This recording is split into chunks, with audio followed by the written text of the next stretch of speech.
அன்னைக்கு பாத்தீங்கன்னா காட்டுல ரொம்பவே பயங்கரமா காத்து வீச ஆரம்பிச்சுது. நம்ம தன்வி குருவி தன்னோட பொண்ணு தியா குருவியோட அந்த காட்டுல ரொம்பவே சந்தோஷமா வாழ்ந்துட்டு வந்துச்சு. அது நினைச்சுது, ஐயோ என்னோட கூடு ரொம்ப பலகீனமா இருக்கு. இப்படியே மழை பெய்ய ஆரம்பிச்சதுன்னா என்னோட கூடு கண்டிப்பா கீழே விழுந்துரும். இப்ப என்ன பண்றதுன்னு எனக்கு தெரியலையே. என்னோட குட்டியை கூட்டிட்டு நான் எங்க தான் போவேன்? என் குழந்தைய நான் கண்டிப்பா நனையாம பார்க்கணுமே கடவுள். தன்விக்குருவி அப்படி பேசிக்கிட்டு இருக்கும்போதே வானத்துல இருந்து ஒரு மந்திர மேகம் கீழே இறங்கி வந்துச்சு.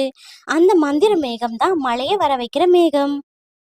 வானத்துல இருந்து இறங்கி வந்த மேகம் தன்விக்குருவிய பார்த்து சொல்லுச்சு, என்ன தன்வி குருவி, மழை பெய்யுறதுனால உன்னோட கூடு உடைய போகுதுன்னு நினைச்சு சோகமா இருக்க போலயே. உன்னோட குழந்தைய கூட்டிட்டு போகிறதுக்கு உனக்கு இடமே இல்ல போல. நான் கண்டிப்பா உனக்கு உதவி